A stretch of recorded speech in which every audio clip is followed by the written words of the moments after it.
জনপ্ৰতিনিধি অভয়পুৰী কংগ্ৰেছী বিধায়ক প্ৰদীপ সৰকাৰৰ একাউণ্টৰ প্ৰায় 81 লাখ টকা লুট এছবিআই গুৱাহাটী বঙাইগাঁও আৰু অভয়পুৰী শাখাৰ পৰা ধন লুট আৰক্ষীৰ তদন্ত অব্যাহত হাতীগাঁৱৰ মনীষা বিবাহ ভৱনত এআইডিএফৰ সাধাৰণ পৰিষদৰ বৈঠক লোকসভা নিৰ্বাচনৰ প্ৰাৰ্থী তালিকা চূড়ান্ত হোৱাৰ সম্ভাৱনা ধুবুৰীত বদৰুদ্দিন আজমল নগাঁৱত আমিনুল ইছলাম আৰু কৰিমগঞ্জত চিৰাজউদ্দিন আজমলৰ প্ৰাৰ্থিত্ব দিয়াৰ সম্ভাৱনা আজি মহানগৰবাসীৰ বাবে মুকলি হ'ব গুৱাহাটী উত্তৰ গুৱাহাটী দলঙৰ দক্ষিণ পাৰৰ এলিভেটেড কৰিডৰ সন্ধিয়া মুখ্যমন্ত্ৰী ডক্টৰ হিমন্ত বিশ্ব শৰ্মাই মুকলি কৰিব 1.2 কিলোমিটাৰ দৈৰ্ঘ্যৰ উৰণ সেতু আজি কামৰূপ মহানগৰ আৰু কামৰূপ জিলাত মুখ্যমন্ত্ৰীৰ বিকাশৰ যাত্ৰা দুদিনীয়া ভ্ৰমণসূচীৰে 8 মাৰ্চত অসমলৈ আহিব প্ৰধানমন্ত্ৰী মোদী 8 মাৰ্চত কাজিৰঙা পৰিদৰ্শন কৰাৰ লগতে 9 মাৰ্চত যোৰহাটত মোদীৰ কাৰ্যসূচী যোৰহাটত মুকলি কৰিব বীৰ লাচিতৰ সুবিশাল প্ৰতিমূৰ্তি মোদীৰ আগমনক লৈ প্ৰশাসনৰ যুদ্ধকালীন প্ৰস্তুতি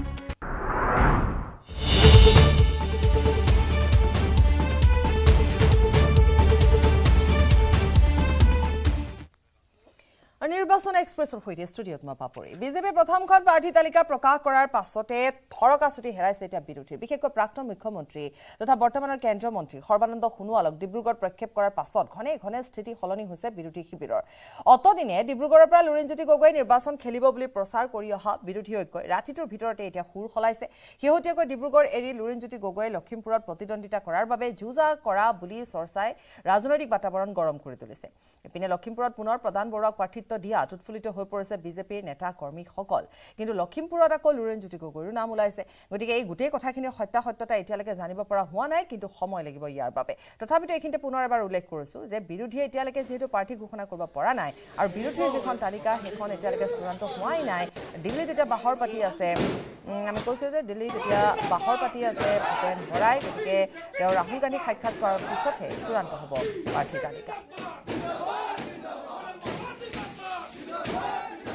এইফালে আমি কৈছোঁ লখিমপুৰত যেহেতু এতিয়া সকলো উৎফুল্লিত হৈ পৰিছে প্ৰধান বৰাক প্ৰাৰ্থিত্ব দিয়াক লৈ আমাৰ সাংবাদিক সঞ্জীৱ লাহনৰ এক প্ৰতিবেদন মোৰ লগত লখিমপুৰৰ বিধায়ক মানৱ ডেকা আছে মানৱ ডেকাৰ পৰা মই কোনে জানিবলৈ যাম যে দলীয় প্ৰাৰ্থিত্ব ঘোষণা হোৱাৰ পিছত লখিমপুৰত অন্ততঃ প্ৰভাৱ কেনেকুৱা হ'ব কাৰণ সদৰ সমষ্টি লখিমপুৰ আৰু লুৰিণজ্যোতি গগৈ নাম উচ্চাৰণ হৈ আছে সেই বিষয়ে তেখেতে কি ক'ব মই কোনে জানিবলৈ যাম কি ক'ব চাওক কালি এটা অলপ হাস্যকৰ কথা হৈছে যে আমাৰ জিলা সভাপতি ফণীধৰ বৰুৱা ডাঙৰীয়াই কৈছে যে জগদীশ ভূঞা ডাঙৰীয়াই তেখেতক ফোন কৰিছে আৰু সহায় বিচাৰিছে এইটো গোটেই হাস্যকৰ কথা যে ইমান লম্ফজম্ফ কথা লুৰিণজ্যোতি গগৈ ডাঙৰীয়াই ভূপেন বৰা ডাঙৰীয়াই টিভিত কয় যে তেওঁলোকৰ এলায়েন্স ইমান শক্তিশালী আৰু আজি লুৰিণজ্যোতি ডাঙৰীয়াই ইয়াত ইলেকশ্যন খেলিবলৈ বিচাৰি বিজেপিৰ জিলা সভাপতি বা সহায় বিচাৰিবলৈ গৈছে তাতকৈ হাস্যকৰ আৰু নিৰ্লজ্জকৰ কথা মই ভাবোঁ ৰাজনীতিত নাথাকে দ্বিতীয়তে লুৰিণজ্যোতি গগৈ ডাঙৰীয়াৰ উঠি অহা এজন যুৱক ভাতৃ প্ৰতিম তেওঁৰো উজ্জ্বল ভৱিষ্যত আমি কামনা কৰোঁ কিন্তু তেওঁ এই যে লখিমপুৰৰ যদি পাকচক্ৰত পৰে তেতিয়া ছিকিউৰিটি ফৰফিট হ'ব আমানতৰ ধন বাজেয়াপ্ত হোৱা বুলি যিটো অসমীয়াত কয় ইয়াতে কোনো স্কোপ নাই কাৰণ প্ৰধান বৰুৱা এজন যথেষ্ট সংবেদনশীল চেঞ্চিটিভ ৰাজনীতিবিদ পাব্লিকক আপুনি নিজেই জানে সাংবাদিক হিচাপে যে পাব্লিকৰ লগত তেওঁ কেনেকৈ জড়িত যোৱাবাৰ যিমান ভোট পাইছে এইবাৰ তাতকৈ বেছি ভোট পাই তেওঁ ইলেকশ্যন জিকিব আৰু লুৰিণজ্যোতি গগৈ যদি সঁচাকৈ তেওঁ ৰাজনৈতিক ভৱিষ্যত ভালকৈ বিচাৰিছে মই তেওঁক অনুৰোধ জনাম যে তেওঁ ধুবুৰীত ইলেকশ্যন খেলক ধুবুৰীত এনেও এতিয়া কংগ্ৰেছৰ হেৰি হৈছে আৰু লুৰিণজ্যোতি গগৈ ডাঙৰীয়া বা কংগ্ৰেছে যিসকল সন্মানীয় মিয়াৰ ওপৰত ভিত্তি কৰি এতিয়া ৰাজনীতি কৰি আছে বিপুল ভোট পোৱাৰ সম্ভাৱনা আছে ধুবুৰীত গতিকে লুৰিণজ্যোতি ডাঙৰীয়া ধুবুৰীত চুজ কৰিলে ভাল হ'ব কাৰণ ইতিমধ্যে তেওঁ ধুবুৰীত পদযাত্ৰা আৰম্ভণিতে কৰিছে গতিকে সেইটোৱে মোৰ এটা তেওঁৰ প্ৰতি এজন অসমীয়া যুৱক হিচাপে ৰাজনৈতিক ভৱিষ্যত যদি সুৰক্ষিত কৰা চিন্তা কৰিছে ধুবুৰীত ইলেকশ্যন খেলা ভাল লখিমপুৰত তেওঁ যদি ইলেকশ্যন খেলে তেতিয়া মোৰ ব্যক্তিগতভাৱে খুব সুবিধা হ'ব লুৰিণজ্যোতি গগৈ লখিমপুৰত ইলেকশ্যন খেলিলে ব্যক্তিগতভাৱে এইকাৰণে সুবিধা হ'ব যে মই অকল ইলেকশ্যন নহয় সেইকেইদিন নিজৰ ঘৰুৱা কাম বা অন্য কামবিলাকো কৰিব পাৰিম কাৰণ বিশেষ কেম্পেইন কৰিবলগীয়া নাথাকিব কাৰণ সেই দলৰ সেই ক্লাবটোৰ ইয়াত কোনো সংগঠন নাই তাৰ উপৰিও কংগ্ৰেছ যিহেতু এটা আপোনাৰ নেশ্যনেল পাৰ্টি গতিকে কংগ্ৰেছৰ মিনিমাম এটা বুথ লেভেললৈকে সংগঠন থাকে আৰু সেই সংগঠনটো আমাৰ ওচৰত যিমান খবৰ আছে যে লুৰিণজ্যোতি গগৈৰ দৰে ব্যক্তি যদি ইয়াত কেণ্ডিডেট হয় তেতিয়া সেই মানুহবিলাকেও আমাকহে সহায় কৰিব গতিকে ইয়াতে কোনো স্কোপ নাই বা ইয়াতে তেওঁ ৰাজনৈতিক ভৱিষ্যতৰ কোনো সম্ভাৱনা নাই গতিকে যদি তেওঁ জাতীয়তাবাদী শিবিৰৰ এজন শক্তিশালী প্ৰাৰ্থী বুলি চৰ্চা হৈ আছে লুৰিণজ্যোতি গগৈ জাতীয়তাবাদী শিবিৰ কেতিয়া হ'ল তেওঁ যেতিয়া দলটো খুলিছিলে জাতীয়তাবাদী আছিলে যেতিয়া কংগ্ৰেছৰ বুকুত উঠি ল'লে যেতিয়া কংগ্ৰেছ 800জন শ্বহীদ কৰা কংগ্ৰেছৰ পদলেখন কৰিবলৈ আৰম্ভ কৰিলে তাৰপিছত তেওঁৰ কোনো জাতীয়তাবাদী কেৰেক্টাৰ নাই তেওঁ একেবাৰে অসম বিৰোধী চক্ৰ কংগ্ৰেছৰ লগত জড়িত হৈছে গতিকে তেওঁৰ জাতীয়তাবাদীৰ কোনো নামটো জাতীয় পৰিষদ কিন্তু গুণ কোনো জাতীয় পৰিষদৰ নাই 800 জন শ্বহীদ কৰা অসম আন্দোলনৰ সময়ত জাতীয়তাবাদী আন্দোলনক মহিমূৰ কৰা কংগ্ৰেছ দলৰ বুকুচাত উঠা লুৰিণজ্যোতি গগৈ বা জগদীশ ভূঞা ডাঙৰীয়া আজিৰ দিনত তেওঁলোকে জাতীয়তাবাদ দল বুলি ক'লে হাস্যকৰ বাহিৰে একো নহয় এটা ফোনৰ কথা যেহেতু ফোন কলটো চৰ্চা হৈ আছে যে জগদীশ ভূঞা এটা ফোন কৰিছিলে লখিমপুৰ জিলা সভাপতি বিজেপি ফণী বৰুৱালৈ ফোনটো সেই কলটোৰ বিষয়ে অকণমান জানে নেকি কেনেকুৱা ধৰণৰ কথা পতা কালি ফণীধৰ বৰুৱাই ফোনত দেখালে বোলে চোৱাচোন এইটো জগদীশ ভূঞাই মোৰ ৰাতিপুৱা 7টা কিমানত ফোন কৰিছে মোৰ কিয় কৰিছে বোলে কৈছে আৰু আপোনালোক ফণীধৰ বৰুৱা এটা দীঘলীয়া তেওঁৰ পৰিক্ৰমা আছিলে অসম আন্দোলনৰ নেতা আছিলে জাতীয়তাবাদী শিবিৰৰ এজন ডাঙৰ নেতা আছিলে লখিমপুৰত অসম গণ পৰিষদৰ এটা দীঘলীয়া কাল তেওঁ সাধাৰণ সম্পাদক আছিলে জিলাৰ গতিকে অকল ফণীধৰ বৰুৱাকে নহয় তেনেকুৱা বিভিন্ন ধৰণৰ মানুহক জগদীশ ভূঞাই ফোন কৰা বুলি আমাৰ ওচৰত খবৰ আছে কিন্তু ফণীধৰ বৰুৱাই যেতিয়া মোক নিজে দেখাইছে তেতিয়া মই অৱমানতবত মানিলো যে তোমালোকে ইমান ডাঙৰ দল ইমান ডাঙৰ এটা এলায়েন্স কৰিছা আৰু জিকাই দিব লাগে এতিয়া ভাৰতীয় জনতা পাৰ্টি এইটো হল হাস্যকৰ হল কথাটো আৰু এআইডিএফৰ জেনেৰেল কাউন্সিলৰ বৈঠক আজি অনুষ্ঠিত হৈছে গুৱাহাটীৰ হাতীগাঁৱৰ মনীষা বিবাহ ভৱনত অনুষ্ঠিত হৈছে এই বৈঠকতে লোকসভা নিৰ্বাচনৰ প্ৰাৰ্থিত্বক লৈ চূড়ান্ত সিদ্ধান্ত গ্ৰহণ কৰিব এআইডিএফে নিউজ 18 পোৱা খবৰ অনুসৰি ধুবুৰীত বদৰুদ্দিন আজমল নগাঁৱত আমিনুল ইছলাম আৰু কৰিমগঞ্জত চিৰাজুদ্দিন আজমলে প্ৰাৰ্থিত্ব পোৱাৰ সম্ভাৱনা আছে যেহেতু এআইডিএফেও এক গুৰুত্বপূৰ্ণ তেওঁলোকৰ যিখন বৈঠক সেই বৈঠকখন তেওঁলোকে অনুষ্ঠিত কৰিছে সম্ভাৱ্য প্ৰাৰ্থী এখন তালিকা তেওঁলোকে ইতিমধ্যে প্ৰস্তুত কৰি উলিয়াইছে সম্ভাৱ্য প্ৰাৰ্থীসকল হৈছে কৰিমগঞ্জত তেওঁলোকে চিৰাজুদ্দিন আজমলৰ কথা ভাবিছে চিৰাজুদ্দিন আজমলকে তেওঁলোকে প্ৰাৰ্থিত্ব দিব ধুবুৰীত ইফালে বদৰুদ্দিন আজমল থাকিবই আৰু তাৰ উপৰিও নগাঁৱত আমিনুল ইছলাম জ্যেষ্ঠ তেওঁক সম্ভাৱ্য প্ৰাৰ্থী হিচাপে ধৰা হৈছে যেহেতু বৈঠক অনুষ্ঠিত হৈছে গতিকে এই বৈঠকত চূড়ান্ত সিদ্ধান্ত গ্ৰহণ কৰা হ'ব গতিকে এতিয়া দেখিবলৈ পোৱা গৈছে প্ৰতিটো দলৰে তালিকা চূড়ান্ত তালিকা এতিয়া প্ৰস্তুত হৈছে বিজেপিয়ে যেতিয়াই ঘোষণা কৰিলে তাৰ পিছত এতিয়া লাহেকে কংগ্ৰেছেও ইতিমধ্যে আমি কৈছোৱে যে ভূপেন বৰা দিল্লীত উপস্থিত হৈছে দিল্লীত তেওঁ বাহৰ পাতি আছে তেওঁ ৰাহুল গান্ধীক সাক্ষাৎ কৰিব পৰা নাই তেওঁলোকৰ তালিকা ইতিমধ্যে চূড়ান্ত হৈছে কিন্তু আনুষ্ঠানিকভাৱে তেওঁলোকে প্ৰকাশ কৰিব পৰা নাই কিন্তু তাৰ মাজতে তেওঁলোকৰ আকৌ খেলিমেলিও লাগিছে কাৰণ যেহেতু এটা তেওঁলোকৰ এলায়েন্স আছে গতিকে সেই এলায়েন্সৰ ভিত্তিত তেওঁলোকে এতিয়া ডিব্ৰুগড়ক লৈ নতুনকৈ আকৌ ভাৱনা বা চিন্তা কৰিবলগীয়া হৈছে গতিকে তাতো তেওঁলোকৰ কৰবাত নহয় কৰবাত এটা ব্যাঘাত আহি পৰিছে গতিকে সেই মৰ্মে তেওঁলোক আগবাঢ়িছে কংগ্ৰেছৰ কথা যদি কোৱা যায় কিন্তু ইফালে এআইডিএফে আজি এই বৈঠক অনুষ্ঠিত কৰিছে মনীষা বিবাহ ভৱনত গুৱাহাটীৰ হাতীগাঁৱৰ আৰু তাৰপিছতে তেওঁলোকে এই সম্ভাৱ্য প্ৰাৰ্থীৰ এখন তালিকা পোৱা গৈছে যিখন আমাৰ হাতত আছে বিপুল বৰ্মন আছে পোনপটীয়াকৈ সংযুক্ত হৈছো বিপুল বৈঠক অনুষ্ঠিত হৈছে বৈঠকত যিখিনি সিদ্ধান্ত গ্ৰহণ কৰা হ'ল সেই সন্দৰ্ভত আপোনাৰ হাতত কিবা খবৰ আছে আৰু দ্বিতীয়তে যিখন সম্ভাৱ্য তালিকাৰ কথা আমি কৈছো সেয়া সম্ভাৱ্য নে সেয়াই চূড়ান্ত হোৱাৰ সম্ভাৱনা আছে হয় চাওক বিশেষ তেখেতসকলৰ চূড়ান্ত কৰিবলগীয়া একো নাই কাৰণ কিয় আপুনি যি তিনিটা সমষ্টিৰ নাম কৈছে ইতিমধ্যে এআইডিএফৰ তেওঁলোকে সৰ্বভাৰতীয় সংযুক্ত গণতান্ত্ৰিক মৰ্চাৰ নাম দিছে গোটেই ভাৰতবৰ্ষৰ নাম দিছে কিন্তু খেলে মাত্ৰ তিনিটা সমষ্টিত বা তিনিটা সমষ্টিত তেওঁলোকে খেলিব গতিকে তিনিটা সমষ্টিত ধুবুৰী আৰু নগাঁও আৰু কৰিমগঞ্জ গতিকে ধুবুৰীতো তেওঁলোকৰ সভাপতি সাংসদ মৌলানা হজৰত বদৰুদ্দিন আজমল আছেই আৰু তাৰোপৰি নগাঁও সমষ্টিটোত ঢিঙৰ যিগৰাকী বিধায়ক আমিনুল ইছলাম তেওঁ প্ৰাৰ্থিত্ব পোৱাটো এক প্ৰকাৰ নিশ্চিত এতিয়া থাকিল মাত্ৰ এটা সমষ্টিত তেওঁলোকে থিৰাং কৰিব লাগে তাত শফিকুল ইছলামে পাব নে ডাক্তৰ বাহাদুৰ ইছলামে পাব এটা দুজন প্ৰাৰ্থীৰ মাজত এজনক চূড়ান্ত কৰিব বুলি আমাক মানকাছাৰ সমষ্টিৰ বিধায়ক তথা এআইডিএফৰ কেন্দ্ৰীয় কমিটিৰ সাধাৰণ সম্পাদক আমিনুল ইছলামে আমাক জনাইছে কিন্তু চিৰাজুদ্দিন আজমলৰ প্ৰসংগটো আমি সুধিছিলোঁ কিন্তু চিৰাজুদ্দিন আজমল আগতে বৰপেটাৰ MP আছিলে যমুনামুখৰ MLA কিন্তু তেখেতে এইবাৰ লোকসভা নিৰ্বাচনত প্ৰতিদ্বন্দ্বিতা কৰিব বিচৰা নাই মানে পাৰ্লিয়ামেণ্টাৰী ইলেকশ্যনত তেখেতে প্ৰতিদ্বন্দ্বিতা আগবঢ়াব খোজা নাই বুলি এআইডিএফৰ যি হাইকমাণ্ড বা তেওঁলোকৰ বদৰুদ্দিন আজমলক তেওঁ জনাই দিছে গতিকে সেইফালৰ পৰা শফিকুল ইছলাম নহ'লে বাহাদুৰ ইছলাম এজনে কৰিমগঞ্জত প্ৰাৰ্থিত্ব পাব গতিকে সেই কথাটো আমি জানিব পাৰিছোঁ আৰু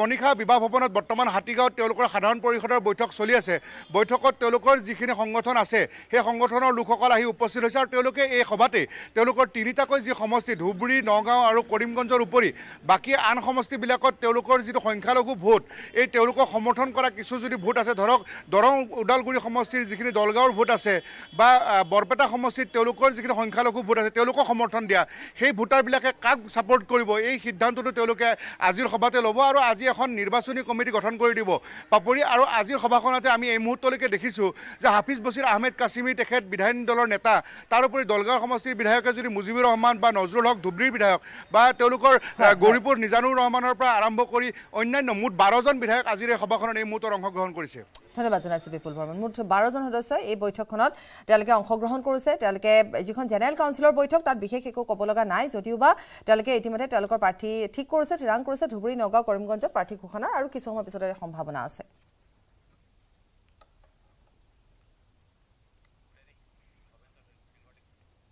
লুৰিণজ্যোতি গগৈ লখিমপুৰ সমষ্টিত খেলিলে আপৰ পূৰ্ণ সমৰ্থন থাকিব তিনিটা সমষ্টিত নিৰ্বাচন খেলাক লৈ এতিয়াও অটল আম আদমি পাৰ্টি বিৰোধী ঐক্য অথবা কংগ্ৰেছে প্ৰাৰ্থী ঘোষণা কৰাত বিলম্ব কৰিছে বুলি মন্তব্য আপৰ ৰাজ্যিক সভাপতি ভৱেন চৌধুৰী গুৱাহাটীত এইবাৰ প্ৰতিষ্ঠান বিৰোধী ঢৌ আৰম্ভ হ'ব বুলিও তাৎপৰ্যপূৰ্ণ মন্তব্য কৰিছে চৌধুৰীয়ে নিৰ্বাচনৰ প্ৰচাৰ চলোৱাৰ বাবে অসমলৈ দিল্লীৰ মুখ্যমন্ত্ৰী অৰবিন্দ কেজৰিৱাল আৰু পঞ্জাৱৰ মুখ্যমন্ত্ৰী ভগৱন্ত সিং মান আহিব বুলি মন্তব্য কৰে ৰাজ্যিক আপৰ মুৰব্বীগৰাকীয়ে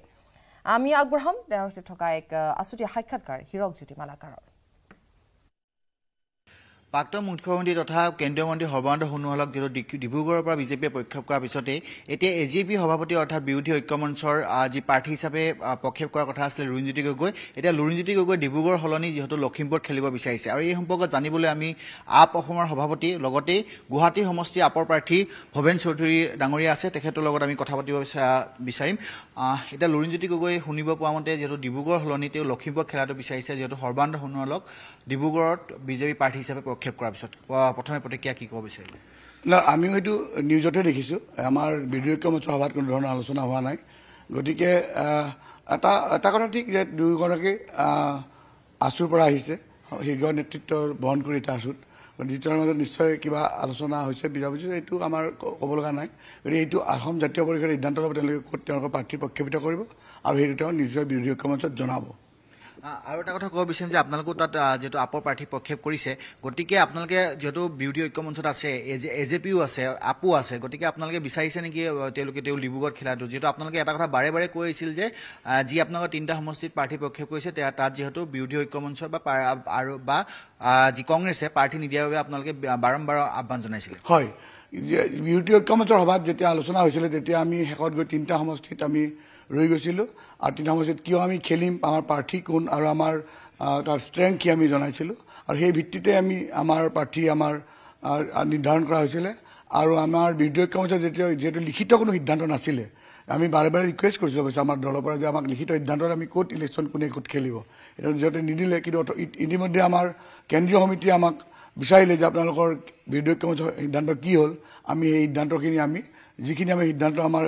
আলোচনাখিনি আমি ডিটেইলছ কেন্দ্ৰীয় কমিটিক জনাই দিছিলোঁ তাৰ ওপৰত ভিত্তি কৰি কেন্দ্ৰীয় কমিটিয়ে 5-6 দিন পিছত আমাৰ প্ৰাৰ্থিত্ব ঘোষণা কৰিছে আৰু ইণ্ডিমিডিয়েট তেওঁলোকে যদি কংগ্ৰেছ নেতৃত্ব অথবা কোনো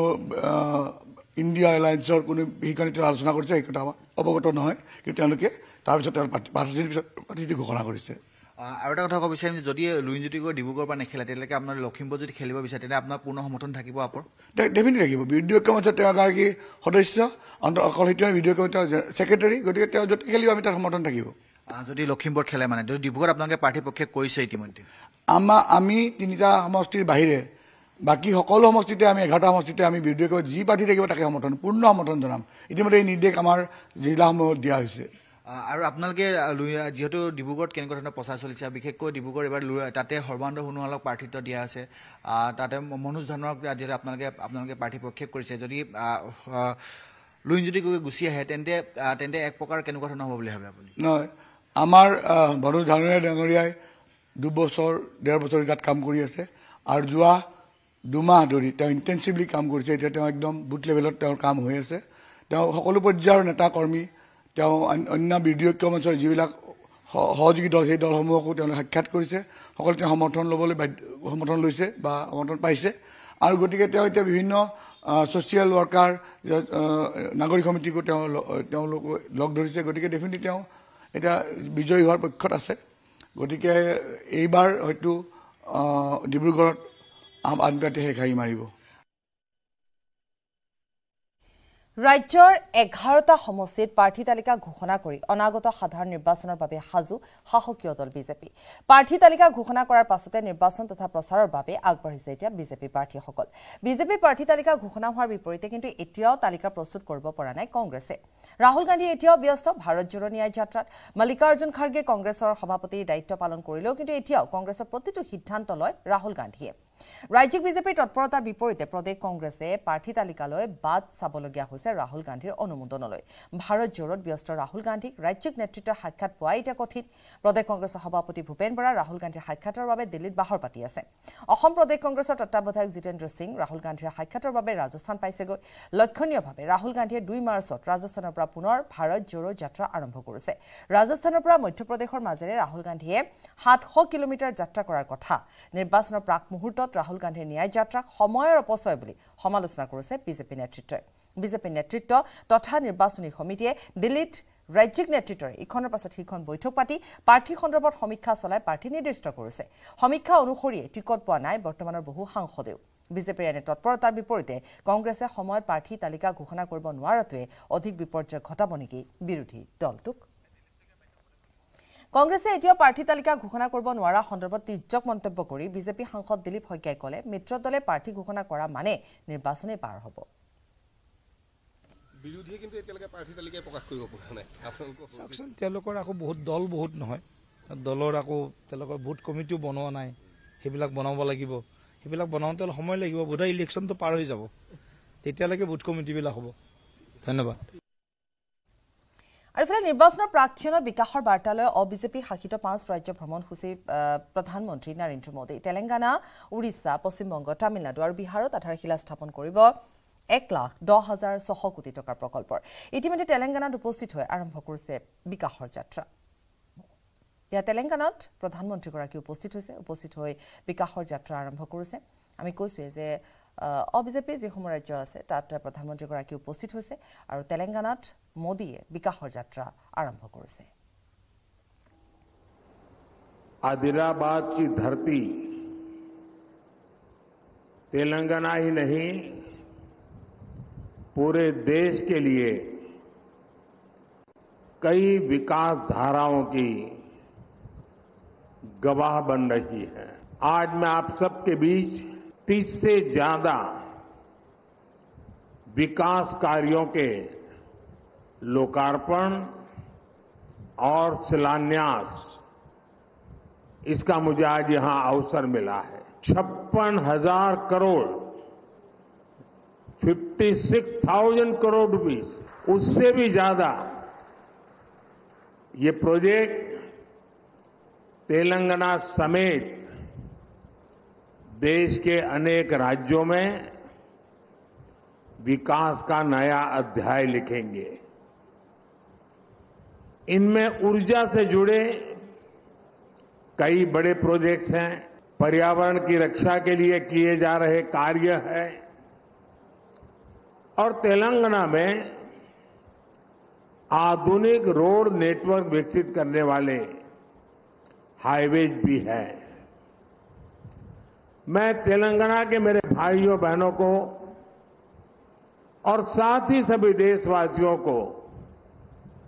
इन परियोजनाओं के लिए बहुत बहुत बधाई देता हूं साथियों केंद्र की हमारी सरकार को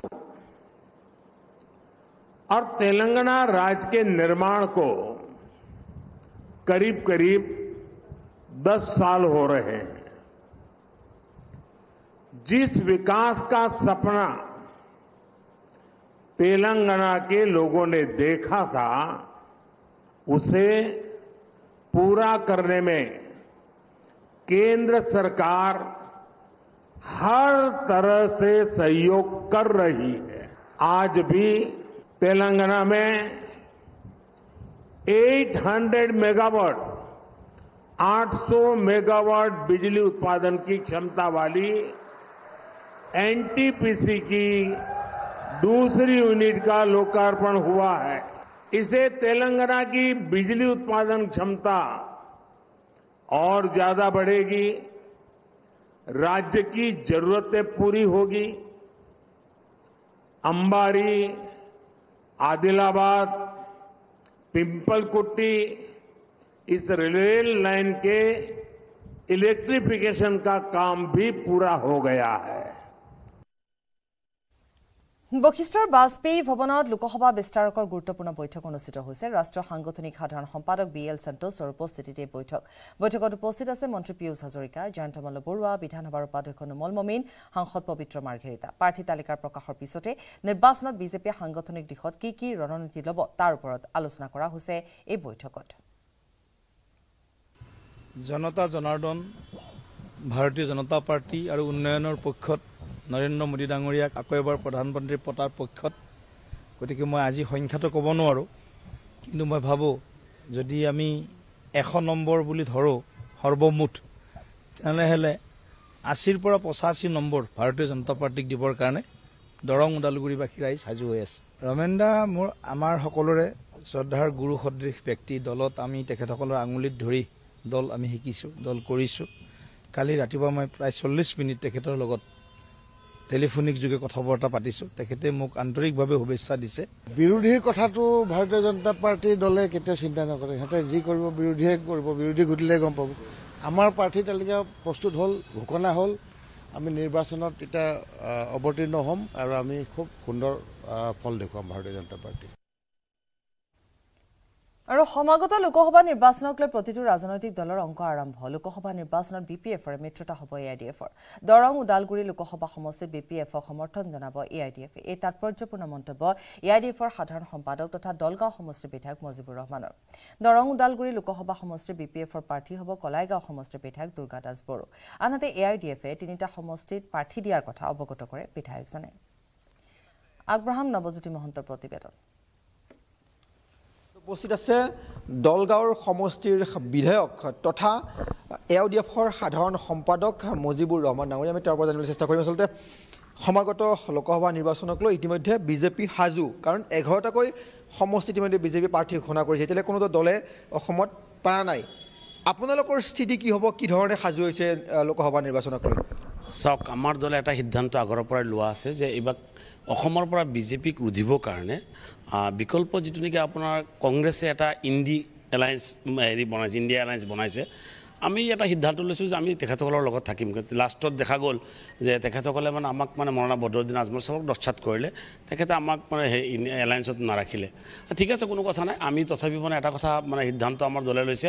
যে আমি আৰু বেছি সমষ্টিত কেণ্ডিডেট নিদিওঁ আমি 3খন সমষ্টিত দিম বাকী 11খন সমষ্টিত কংগ্ৰেছে এলায়েন্সৰ কেণ্ডিডেট যি দিব তাকে লগত মানে হেৰি কৰিব কিন্তু এতিয়া যিটো মানে হেৰি প্ৰস্তুতি কংগ্ৰেছৰ দেখা পাইছোঁ আপোনালোকে নিজেও জানে যে কিছুদিন আগতে মানে আমাৰ মংগলদৈৰ মাননীয় বিধায়ক বসন্ত দাস ডাঙৰীয়া আপোনাৰ কংগ্ৰেছৰ ৱাৰ্কিং প্ৰেছিডেণ্ট কমলক্ষ পুৰকাষ্ট তাৰপিছত আপোনাৰ হেৰি কংগ্ৰেছৰ আৰু এজন ৱাৰ্কিং প্ৰেছিডেণ্ট আপোনাৰ ৰাণা গোস্বামী আৰু 2-4-5জন লাইনত আছে গতিকে কংগ্ৰেছৰ অৱস্থাটো অত্যন্ত মানে পতলগা অৱস্থা হৈছে অসমত এইটো কাৰণে আমি খুব চিন্তিত আছোঁ কিন্তু আমি আগৰ পৰা কৈছোঁ যে আমি 3খন সমষ্টিত কেণ্ডিডেট দিম তাৰে আপোনাৰ এখন হ'ব ধুবুৰী এখন আপোনাৰ নগাঁও এণ্ড কৰিমগঞ্জ আমাৰ 3খন সমষ্টি আমি পূৰ্ণ মানে বিজেপিৰ লগত আপোনাৰ যুঁজ হ'ব আৰু সেই যুঁজত মানে আমি ওলাই আহিম নগৰ ৰাইজে বিচাৰিছে এজন মাইনৰিটি মানুহ ইয়াৰ পৰা প্ৰতিনিধিত্ব কৰিব লাগে আৰু সেই হিচাপে আমাৰ কেণ্ডিডেট অলমষ্ট ঘোষণা হৈ গৈছে আমিনুল হক ডাঙৰীয়া আমিনুল ইছলাম ডাঙৰীয়া তেখেত আমাৰ বিধায়ক 3বাৰৰ বিধায়ক গতিকে তেখেতক মানে হেৰি আমাৰ ৰাইজে বিচাৰিছে আৰু মৌলানা বদৰুদ্দিন আজমল চাহাবে কষ্ট কৰি আছে আমিও কষ্ট কৰি আছোঁ তেখেত এবাৰ জিকিব আৰু সেই সমষ্টিত গৌৰৱগড় কথাটো কৈছে গৌৰৱগড়ত আগতে আছিলে আপোনাৰ হেৰি সমষ্টিত কলিয়াবৰ সমষ্টিত আছিলে গতিকে কলিয়াবৰ সমষ্টিৰ পৰা তেখেত যদি এইবাৰ নগাঁও সমষ্টিত ইলেকশ্যন খেলে বিজেপিয়ে যিটো বিচাৰি আছে এইটো প্ৰতিপন্ন হৈ যাব তাৰমানে বিজেপি বিচাৰি আছে যে কংগ্ৰেছটো এটা মাইনৰিটি মানে হেৰি দল বুলি ক'ব খুজিছে মিয়াৰ দল বুলি ক'ব খুজিছে গতিকে গৌৰৱ গগৈ যদি সেই নিজৰ সমষ্টি এৰি নগাঁও সমষ্টিত আহি কিনে যদি ইলেকশ্যন খেলে আল্টিমেটলি ফাইটটো আমাৰ লগতে কৰিব আমাৰ লগত ফাইট নকৰে যিহেতু এইখন চিট আমি জিকিমে আমি BPFৰ লগত আলোচনা হৈ আছে গতিকে আমি ভাবোঁ দুৰ্গা দাস বড়ো খুব যথেষ্ট ভাল মানুহ এজন অভিজ্ঞতা থকা ব্যক্তি পুৰণা ব্যক্তি ৰাজনৈতিকভাৱে বহুত অভিজ্ঞতা তেখেতৰ আছে তেখেত আপোনাৰ 1985ত মন্ত্ৰী আছিলে গতিকে এইবাৰ বিধায়ক হৈ চিটিং বিধায়ক তেখেত আহিলে নিশ্চিতভাৱে এইবাৰ মানে আপোনাৰ বিজেপি হাৰিব BPF জিকিব এয়া আছিলে দলগাঁও বিধায়ক তথা AIDFৰ সাধাৰণ সম্পাদক মজিবুৰ লোকসভা নিৰ্বাচন সমাগত নিৰ্বাচনক লৈ ৰাজনৈতিক দলসমূহৰ সমগ্ৰ দেশকে ধৰি ৰাজ্য প্ৰান্তে প্ৰান্তে আৰম্ভ হৈছে ব্যাপক তৎপৰতা কিন্তু ধুবুৰীত দেখা গৈছে সম্পূৰ্ণ বিপৰীত দৃশ্য নাই ৰাজনৈতিক দলবোৰৰ তৃণমূল কৰ্মীৰ উৎসাহ উদ্দীপনা আনকি তিনিবাৰৰ সাংসদ বদৰুদ্দিন আজমলৰ এআইডিএফ দলৰ ধুবুৰী কাৰ্যালয় বৰ্তমানে তলামৰা অৱস্থাত কোনো কৰ্মী বা স্থানীয় নেতাৰ খবৰ নাই ঠিক অনুৰূপ দৃশ্য কংগ্ৰেছ আৰু শাসকীয় মিত্ৰজোঁটৰ অগপৰ ধুবুৰী জিলাৰ কাৰ্যালয়ৰো জ্যোতিময় চক্ৰৱৰ্তীৰ এক বিশেষ প্ৰতিবেদন আগবঢ়াইছো হয় নিৰ্বাচনলৈ মাজত মাত্ৰ কেইটামান দিন বাকি এই অৱস্থাত কিন্তু এটা কথা দেখা গৈছে সমগ্ৰ ভাৰতবৰ্ষত লোকসভা নিৰ্বাচনলৈ যথেষ্ট উৎসাহ উঠিছে কিন্তু এই ধুবুৰী ২ নং ধুবুৰী লোকসভাৰ ক্ষেত্ৰত তাৰ কিন্তু ব্যতিক্ৰমী ছবি এই বৰ্তমান আমি দেখা পাইছোঁ মূল যি প্ৰতিদ্বন্দ্বী বা মূল যি বিজয়ী বিগত ৩টা টাৰ্মত তেওঁ লোকসভালৈ নিৰ্বাচিত হৈছে সেয়া হৈছে বদৰুদ্দিন আজমলৰ এআইডিএফ কাৰ্যালয় এই কাৰ্যালয়টো যদি আপোনালোকক আমি এই মুহূৰ্তত দেখুৱাব পাৰিছোঁ এই কাৰ্যালয়টো আপোনালোকে মন কৰক তালাবদ্ধ এটা কাৰ্যালয় য'ত এই মুহূৰ্তত তলা ওলমি আছে আৰু ইয়াত কিন্তু কোনো নিৰ্বাচনী কোনো কাম কাজ বা তেনেকুৱা দেখা যোৱা নাই যিটো হৈছে মুখ্য কাৰ্যালয় ধুবুৰী চহৰৰ যদি আমি কওঁ সেয়া হৈছে মুখ্য নিৰ্বাচনী কাৰ্যালয় বা ইআইডিএফৰ মুখ্য কাৰ্যালয় আৰু মুখ্য কাৰ্যালয়ৰ বতৰত তলা ওলমি আছে কেৱল সেয়াই নহয় যদি আমি আন দললৈ যাওঁ আমি সেই দৃশ্য আপোনালোকক দেখুৱাম আমি আন দলৰ ওচৰলৈ যদি যাওঁ তেতিয়াহ'লে আমি দেখা পাম যে সেই দলসমূহৰ কিন্তু একেই অৱস্থা বৰ্তমানে এটা কথা স্পষ্ট হৈ পৰিছে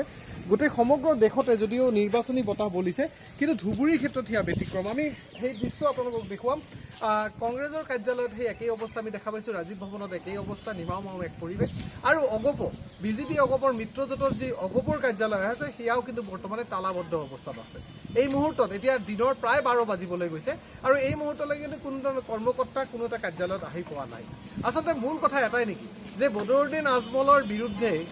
বা বদৰুদ্দিন আজমল ভাবি লৈছে নেকি যে ধুবুৰীত তেওঁ বিনা প্ৰচাৰত বা তেওঁ কাৰ্যালয়ত কৰ্মকৰ্তা নাথাকিলেও তেওঁ ধুবুৰীত বিজয়ী হ'ব